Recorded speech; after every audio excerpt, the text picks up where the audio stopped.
With the Galaxy A9 2018, Samsung is showing that it can follow trends, or at least keep up with other companies that do.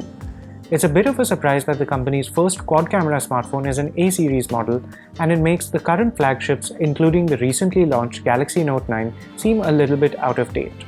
We're eager to see whether Samsung can excite buyers once again with this headline-grabbing new feature.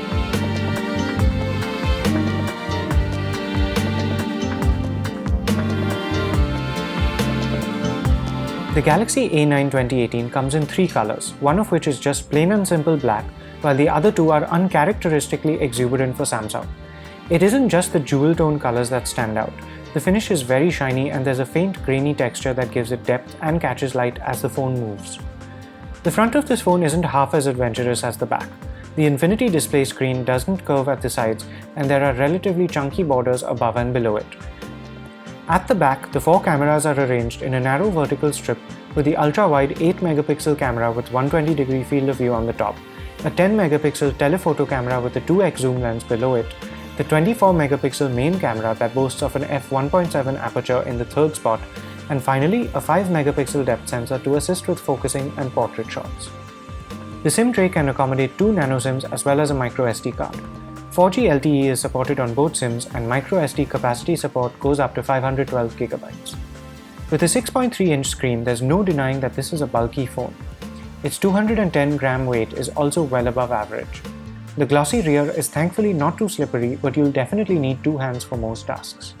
Rather than one of its homegrown Exynos processors, Samsung has gone with the Qualcomm Snapdragon 660. This model is usually found on phones that cost quite a bit less, nearly half as much as the Galaxy A9 2018 in fact. Our review unit came with 6GB of RAM, but there's another variant available with 8GB of RAM as well. The Snapdragon 660 CPU is no slouch. With 8 CPU cores and integrated Adreno 512 graphics, it can deliver a premium experience on par with what flagships of a few years ago felt like. The 6.3-inch Super AMOLED screen has a resolution of 1080 by 2220. This panel supports an always-on mode that shows you the time, date, battery level, and essential notification icons whenever the phone is in standby. You get a 3800 mAh battery, which is a surprisingly low capacity considering the bulk of this phone.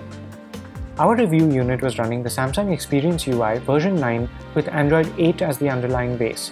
There are loads of Samsung apps, several of which duplicate or replace Google's apps. Samsung had a brief moment of clarity when it ditched most of the bulk of its TouchWiz UI and instead launched the minimalist Samsung Experience UI. While the experience isn't laggy and a lot of the customizations are helpful, the annoyance has crept back in. This is mostly in the form of spam alerts.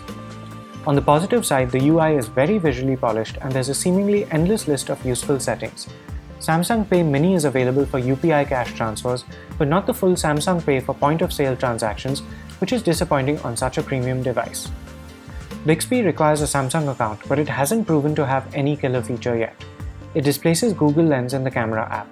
There are lots of permissions and disclaimers if you activate just about any Bixby service.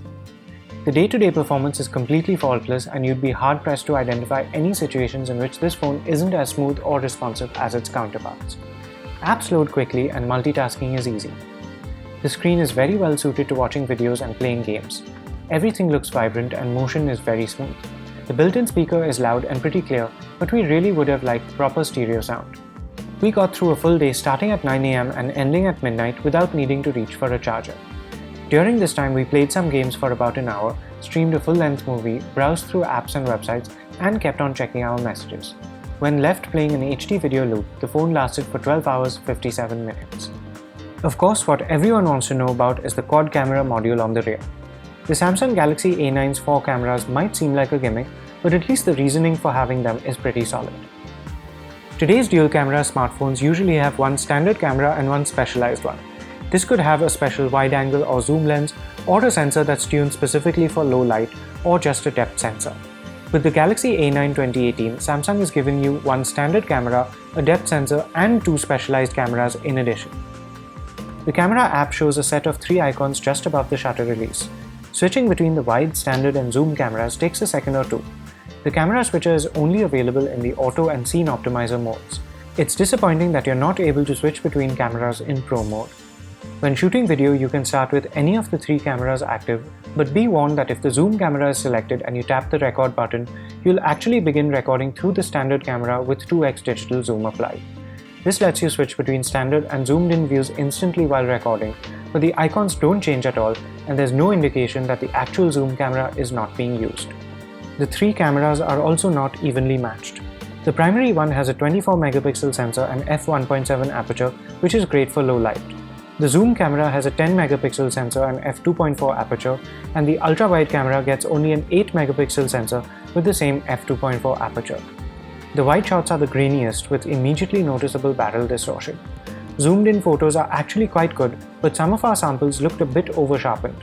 In the dark, the Galaxy A9 will first switch to the zoom camera, but after a moment or two will switch right back to the standard camera and show you a digitally zoomed frame. Ultimately, we didn't get much use out of the wide angle or the zoom cameras at night, and users will be better off with the standard camera in 99% of all situations. Other camera features include a depth mode that works well enough, a beautification mode, and AR emoji stickers. You get slow motion, super slow motion, and hyperlapse video as well. You don't get optical image stabilization, but there is electronic stabilization, except when shooting at 4K, wide HD, or 1:1. The front camera on this phone isn't to be forgotten. It's a 24 megapixel f2.0 unit with fixed focus. Shots are decent for a phone at this price, but not exactly spectacular. Full HD videos looked good, but there was a little bit of focus hunting. All in all, we'd say that the Samsung Galaxy A9's 4 cameras don't amount to a whole lot. You get a little versatility and they might occasionally come in handy, but we wouldn't call this an absolute must-have set of features. Samsung has certainly made a splash and is showing a creative new side while beating all its Chinese competitors to market with the next big trend. It found a niche that was just waiting to be tapped and dove right in. Others aren't far behind, but we hope that this is the beginning of a strong new phase of innovation.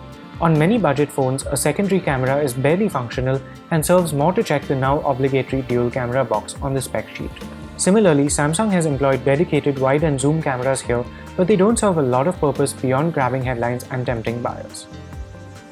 Cameras aside, this is a competent smartphone that delivers strong performance and looks good while doing it, but we'd be a lot more forgiving of its quirks and our software headaches if it cost less than 30,000 rupees.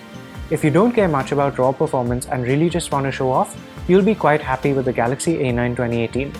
On the other hand, if you prefer an all-rounder, there are far better options in the market.